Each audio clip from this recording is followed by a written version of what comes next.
ప్రశ్న అని రావడం అతను మనం ఇంతకుముందు ఇంటర్వ్యూలు కూడా చేస్తున్నాడు. అర్ధరాత్రి దొంగచాటుగా చేయవలసిన పనేంటి అని వీళ్ళందరికీ మళ్ళీ చెప్తున్నా, ఇది అర్ధరాత్రి చేసింది కాదు. అన్ని అనుమతులు తీసుకొని బ్రహ్మ ముహూర్తానికి దశమి ఏకాదశ గడియలు ఉండేలాగా అది 10 గంటలు జరిగే కార్యక్రమం కనీసం 10 నుంచి 12 గంటలు పడుతుంది. త్వరితగతిని పూర్తి చేశాం. బాగా నిట్ట మధ్యాహ్నం ఎండ రాకముందే 11 గంటల 25 నిమిషాలకి ఆ భూమి క్లియర్ చేయటం అంతా జరిగింది. ఇన్నిసార్లు చెప్పిన బుద్ధి రాదేంటారు మీకు? ఊరికే ఛానల్ ఉంది కదా అని చెప్పి నోటుకు వచ్చింది వాడేసి ఇష్టం వచ్చినట్టు మాట్లాడేసి ఎందుకు ఇరిటేట్ చేస్తారు? ఎవరు కన్ఫ్యూజ్ చేద్దామని మీరు చేసే వృధా ప్రయాస. అది రామాలయం అని చెప్పి మొత్తం రెవెన్యూ డాక్యుమెంట్స్ అన్నీ ఉన్నాయి. రెవెన్యూ అధికారులు కన్ఫర్మ్ చేశారు. ఎలక్ట్రిసిటీ బిల్స్ అన్నీ దీని మీద ఉన్నాయి. ఎవడో వచ్చి అక్కడ మా చిన్నప్పుడు ఏదో గొంతెనమ్మ గుడి ఉంది. గొంతెనమ్మకి అసలు గుడే ఉండదు. అది ఓన్లీ 1 డే అఫైర్. ఒక బొమ్మ తయారు చేస్తారు, నంది బొమ్మ తయారు చేస్తారు, ఆ నందిని తీసుకెళ్ళి నిమజ్జనం చేస్తారు. అట్టసర్ది రోజు చెప్తే అర్థం కదా. సరే ఏదో వచ్చి అబద్ధాలని గొంతెనమ్మ గుడి కొట్టేసినారు రఘురామకృష్ణరాజు, డిప్యూటీ స్పీకర్. అధికారం అహంకారం. అరే డిప్యూటీ స్పీకర్ని అక్కడికి వస్తే నన్ను కొట్టబోతే, నా మీద దాడి చేయకపోతే ఎవరిని కొట్టారు? అక్కడ శాంతి భద్రతను పరిరక్షించడానికి పోలీసులు ఉంటారు. పోలీసుల డ్యూటీయే అది. ఎవరు పడతాడు మేకులు దగ్గొట్టేస్తే చూస్తా దగ్గొట్టించుకుంటారా? ప్రొటెక్షన్ ఉంటుంది. అన్ని క్లియరెన్స్లు తీసుకుని ఆడెవరో మాట్లాడతాడు. ఇంకొక మతిలేనాడు కోర్టు తిక్కారు, కోర్టులో స్టేలో ఉండగా ఎవరికి తెలుసా? మీకు తెలుసా? దీని న్యూస్ ప్రశ్న కూడా చెప్తాను. నేను ఇంటర్వ్యూ కూడా రమ్మని చెప్పా. ఆ ప్రశ్న రావను. అలాగే ఇంకొకటి ప్రొఫెసర్ రామా ప్రొఫెసర్, నేను నీ క్లారిఫికేషన్ అన్నీ ఇస్తా. ఎందుకు ఈ షాడో బాక్సింగ్? అన్నీ స్పష్టంగా ఇక్కడ రామాలయం అని చెప్పి ఉంది.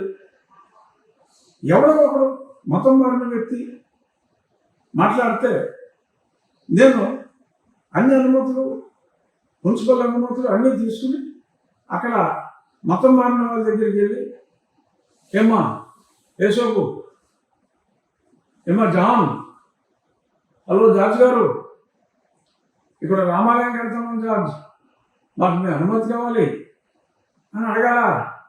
శాంతియుతంగా పరిష్కరించుకోవాలా. ఎక్కడో ఆచంట ఎక్స్ఎమ్మెల్యే వచ్చి ఇక్కడ దీని గురించి మాట్లాడతారా? అసలు ఎందుకు ఊరికి ఎలా మిస్గైడ్ చేయాలని చూస్తారో అర్థం కాదు. We have obtained all the clearances in the legitimate manner. మళ్ళీ చెప్తున్నా, గొంతెనమ్మ అనే కాన్సెప్ట్ లేదు. అక్కడ గొంతెనమ్మ గుడే లేదు. ఇదే గొంతెనమ్మ అని చెప్పి గొంతులు చూపించుకొని శ్రావణ్ కుమార్ కోర్టులో మాట్లాడినప్పుడు న్యాయమూర్తి గారు కూడా చాలా స్పష్టంగా చెప్పారు. ఆ రికార్డింగ్స్ అన్నీ ఉన్నాయి, కావాలంటే ఈ భాగస్వామ్యంలో ఇస్తా, చూసుకోండి. చాలా స్పష్టంగా అదే అక్కడ డెలాపిటేటెడ్గా ఉండి చెత్తంతా అక్కడ వేసి టెంపుల్ ఉందని ఇప్పుడు మీరు వచ్చి మాట్లాడతారండి. It's in dilapidated condition. చెప్పాము అక్కడ ఏ అనుమతులు తీసుకోకుండా మేము ఎటువంటి పని చేయమని. అప్పుడు ఆ లాయర్ కూడా అదే మాట చెప్పాడు. మేము అడిగేది కూడా అదే, అనుమతులు లేకుండా చేయడానికి వీల్లేదని. అని ఎందుకు మీ క్రిస్టియన్స్కి ఇప్పుడు దాకా ఎవరు ఎదురు చెప్పలా? మీరు తన్నితే తన్నించుకున్నారు. ఇంకా ఎన్నాళ్ళు అలాగా తన్నితే తన్నించుకుంటారా? తన్నించుకోవాలని మీ ఆశ. మీరు కేసులు పెడితే బెట్టింగ్ చేసుకోవాలా? పెట్టుకోండి, మీటింగ్లో పెట్టుకోండి. మేము దాడులు చేయము. మేము కోర్టు ద్వారానే వెళ్తాం, న్యాయస్థానం ద్వారానే వెళ్తాం. సుప్రీంకోర్టు తీర్పుని అనుసరించవలసిన బాధ్యత ప్రభుత్వం మీద ఉంది. రాజ్యాంగాన్ని అనుసరించవలసిన బాధ్యత ప్రభుత్వం మీద ఉంది. అదే ప్రభుత్వానికి గుర్తు చేస్తున్నాం. ఒక భక్తుడిగా గుర్తు చేస్తున్నా, ఒక హిందువుగా గుర్తు చేస్తున్నా. మా హిందువులకి, మా హిందూ దళిత సోదరులకి దక్కవలసిన ఫలితాలు మతం మారిన వారికి దక్కడానికి వీల్లేదు క్రైస్తవం తీసుకున్న వారికి ఇస్లాం తీసుకున్న వారికి దక్కడానికి వీల్లేదు అని సుస్పష్టంగా ఉన్న దాన్నే మేము చెప్పడం జరిగింది. కాదంటే కోర్టులో తెలుసుకోండి, కోర్టులో ఆల్రెడీ నిర్బంధంగా చెప్పేసింది. రాజ్యాంగాన్ని మార్చుకోగలిగితే రాజ్యాంగం మార్చుకోండి, అంతవరకు మోసు కూర్చోండి. అంతేగాని ఇలాగ దాడులు చేయటం, లేని దేవాలయం ఉందని చెప్పటం, రెవెన్యూ వాళ్ళు అంత స్పష్టంగా చెప్పిన తర్వాత కూడా మరి దానికి మీరు ఒక్క భాషలు చెప్పి ప్రజల్లో భాషభావాన్ని కలిగించాలని చూడటం అది సమంజసం కాదు. మళ్ళీ దానికి ఏదో అర్ధరాత్రి చేశారు, భయపడి అన్నారు. ఎందుకు భయం? ఏం చేస్తారని భయం?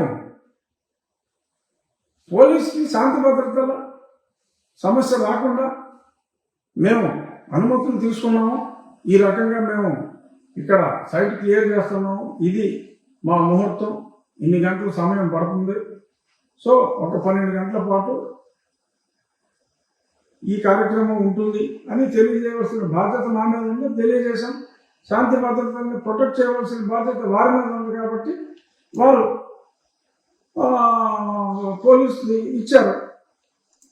మళ్ళీ మే 3వ తారీఖు ఉదయం 7:14 అది ముహూర్తం.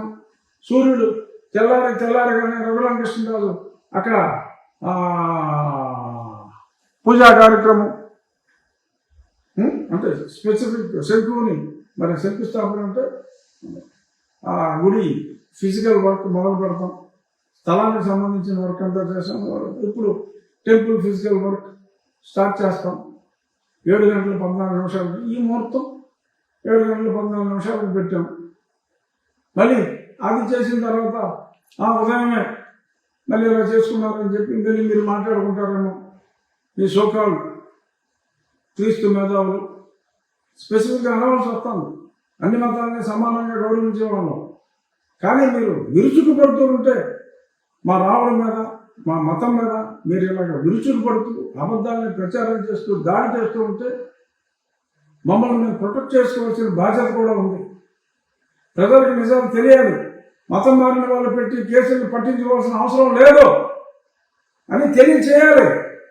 ఇదే కాదు, ఉద్యోగాలు వచ్చిన తర్వాత మరి చాలామంది ఇప్పుడు దళిత క్రైస్తవుల హక్కుల కోసం అసలు దళితుడు క్రైస్తవులు కాకూడదు, 2 వేరు పదాలు, ఆ 2 పదాలని కలిపి మరి దళిత క్రైస్తవులు అని హక్కుల కోసం మాట్లాడుతున్న అధికారులు ఉన్నారు. మరి ఆ మాట్లాడుతున్న అధికారులు మరి అడ్డగోలుగా ప్రమోషన్లు వచ్చినాయి. ఒకసారి ఉద్యోగం వచ్చిన తర్వాత ఎస్సీలకి రిజర్వేషన్ ఉంది, ప్రమోషన్లో కూడా రిజర్వేషన్ ఉంది, 15% ఉంది. కానీ మరి ఇలా ఈ రకంగా మతం మారిపోయి మరి అక్కడ కూడా నిజమైన ఎస్సీల హక్కులకి ప్రమోషన్లో కూడా మరి ఈ రకంగా మతం మారి గండి కొడుతున్నారు.